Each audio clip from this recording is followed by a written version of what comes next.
I recently gave a series of sermons at the God Speak Calvary Chapel Church in Newbury Park, California. It's in Thousand Oaks. It is pastored by Rob McCoy. Here are some excerpts from my third sermon. I want to tell you a little bit about my family, my background. I have two brothers, older and younger. Neither of them is with us now. My older brother Kirk died on September 13, 2019, 2 weeks before his 70th birthday. Had no prior conditions, slumped over his computer and had a heart attack and died. 6 months later, his only biological child, he has 2 stepchildren and a daughter, was found face down dead in his apartment. Took 2 weeks before the coroner to figure out what was what, but it was a heart attack also. So my poor sister-in-law lost her husband and one of her sons in the span of just a few months. My brothers and I despised my father. I thought my father was harsh, mean.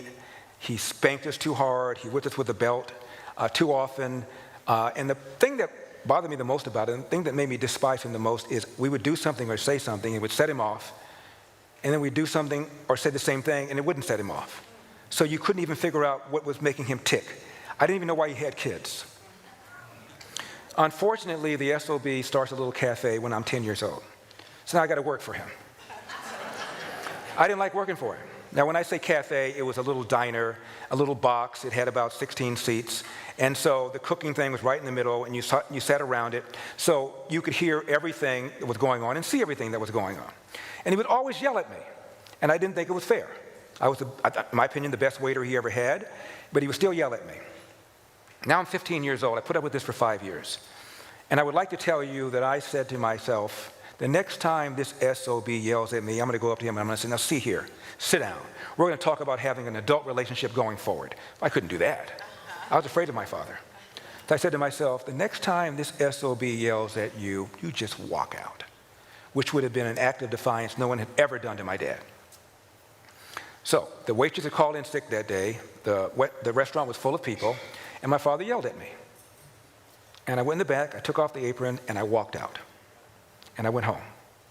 My father came home that evening, and he was furious. And he said, "Why did you leave?" And I said, "Dad, I got sick and tired of the way you talk to me, and I'm not putting up with it anymore." My father paid me $10 a day plus tips. He vaulted the $10, he threw it at me as I lay on the bed. He walked out of my bedroom, and my father and I did not have another conversation for 10 years. And when I say not have a conversation, I mean not have a conversation. Not even, how about those Rams? Is it going to rain? Didn't the Dodgers make the World Series? I mean nothing. And it was easy to avoid him. He worked long hours. I knew what his hours were. And I was in high school, and I was able to avoid even being in the same room with him. So now I graduate from high school. I go to college in New England. I go to law school in the Midwest. I end up working in Ohio. Of course, I would come back to visit my mother, but I would always make sure my dad and I were not in the same room, and it was easy to avoid him. So now I'm 25 years old. I passed the Ohio bar, the California bar, and I'm living and working at one of the most prestigious law firms in the country, making the equivalent of about I'm 25 years old, I'm making the equivalent of about $150K. And I should be living large, and I can't sleep. And I know it's about my father. Not that I ever thought we would be friends. In fact, I didn't want to be friends. Not that I ever thought we could reconcile our relationship. I never wanted to. But I knew it had something to do with my father. So I called my secretary and I said, cancel all my appointments. I'm flying to LA and I'll come back in about 3-4 days. I didn't tell my parents I was coming because I didn't want my father to prepare. LAX, I get there and I take a cab to my dad's restaurant. Now I knew he closed at 2:30. I walk in at 1:30. He was shocked to see me. I had a bag. He said, "Larry, should I put your bag?" I said, "No, Dad. I'm going to only be here for 5 or 10 minutes. I want to tell you something, and then I'm taking off." He said, "Okay, wait until we close." So I sat there for an hour. I said, "Now, Larry, don't tee off on the man. Don't tell him everything he's ever done. Don't tell him every spanking, every whipping, everything. Don't tell him everything. Just give him the highlights, cliff notes, and he'll probably call you an ungrateful son. You call him an SOB as a dad, and maybe you'll be able to sleep. 10 minutes, 15 minutes, I'm out the door." So my dad sat next to me, 2 stools, and I teed off on it. Now, those of you getting just to know me, you know how I can go. So for 20 minutes, I told him every spanking, every whipping, everything he'd ever done to me. The time he spanked me in front of my cousin Elaine, that was embarrassing. The time he spanked me in front of my best friend Carl, that was embarrassing. Every single thing he ever said to me, everything he did to me, I told him. 20 minutes nonstop. And finally, I was out of ammo. I couldn't think of anything else. My dad looked up and said, "Is that it? You stopped speaking to me because of that?" And I said, "Yes."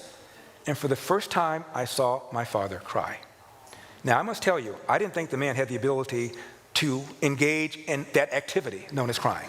I didn't think he could do it. And he said, "Larry, let me tell you about my father." Now, I must pause here. I knew nothing about my father's life, other than I knew he was an only child because we never got any presents. I met his mother one time, and that's all I knew about him, and that's all I cared about because I didn't like him anyway. Who cared about his life?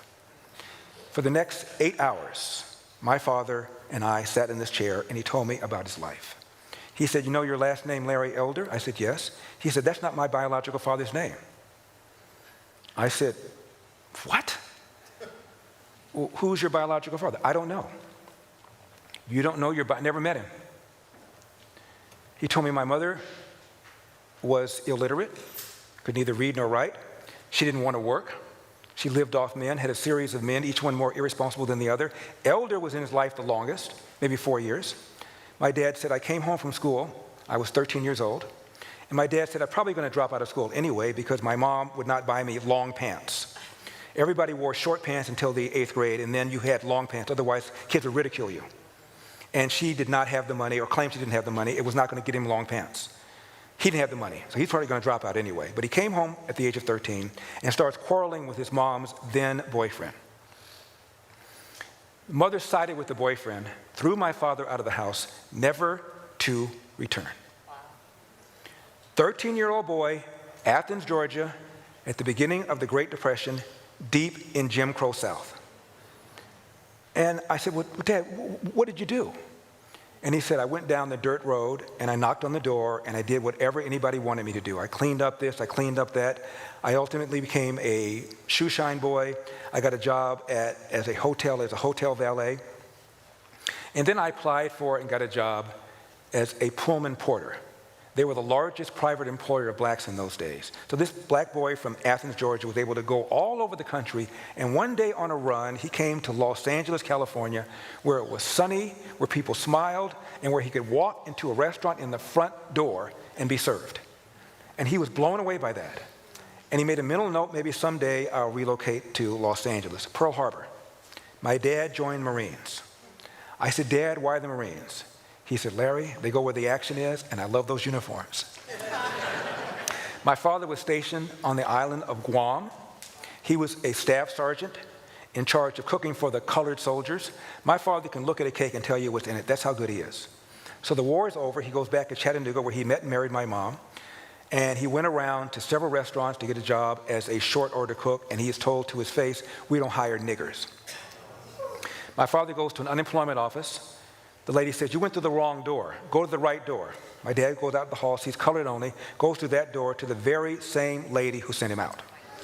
She was just letting him know what the rules were. He came home to my mother and said, this is BS. I'm going to Los Angeles, where I was before the war. I'm going to get me a job as a cook, and I'll send for you. He comes out to LA, he walks around, and he's told, you don't have references. My dad said, I need references to make ham and eggs? They treated him the same way in LA as they did in Chattanooga. They were just a little more polite about it. This time, unemployment office, one door. Lady says, I have nothing. My dad said, what time do you open? She says, 9 o'clock. What time do you close? She says, 5 o'clock. I'll be in that chair from 9 until 5, and I'll be there the next day and the next day and the next day till you find something. My dad sat in that chair for a day, sat there for half a day. She calls him up, sir, I have something. I don't know whether or not you're going to want it. My dad said, of course I'm going to want it. I have a family. She said, it's a job with Nabisco brand bread cleaning toilets. My dad did that for 10 years. Took a second full-time job cleaning toilets at Barber and Bread. It's now defunct. It was also a bread company.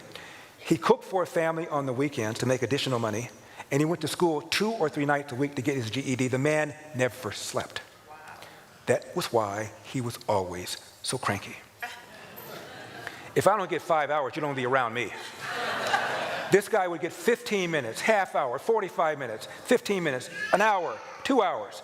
Not day after day, not week after week, not month after month, year after year after year. You do that and you walk into a house with 3 rambunctious boys and you tell me how you're going to feel. And I just began to cry. And my dad continued to talk about his life. And he said, and then there was the time I got married before. Whoa. You were married before Mom? They were married 56 years. I thought he was going to tell me he married somebody for 6 months, 9 months. I was married 7 years. You were married 7 years before Mom? Yeah. Well, what happened? She cheated on me, and she couldn't have kids. And I always wanted to have kids. And then the other time I was married, you were married before Mom, before the 7-year marriage? Yes. What happened? I was 19 years old. She was 19 years old. Her parents marched her down to the courthouse to annul the marriage because I was an 8th grade dropout, and they felt that I wasn't good enough for her. So this man has had a marriage annulled, another marriage where the woman cheated on him, and then you did it a 3rd time? He said, yes, because I wanted you. So 8 hours, and this man is getting bigger and bigger and bigger. And Larry is getting smaller and smaller and smaller. And finally, I'm crying. And I said, Dad, please forgive me. And my father said, there's nothing to forgive. You just didn't know. But please always follow the lessons I've always told you and your brothers. Hard work wins. You get out of life what you put into it. Larry, you cannot control the outcome, but you are 100% in control of the effort. And before you moan and groan about what somebody did to you or said to you, go to the nearest mirror, look at it, and say to yourself, what could I have done to change the outcome? And finally, my father said, no matter how hard you work, how good you are, sooner or later, bad things are going to happen. How you deal with those bad things will tell your mother and me if we raised a man.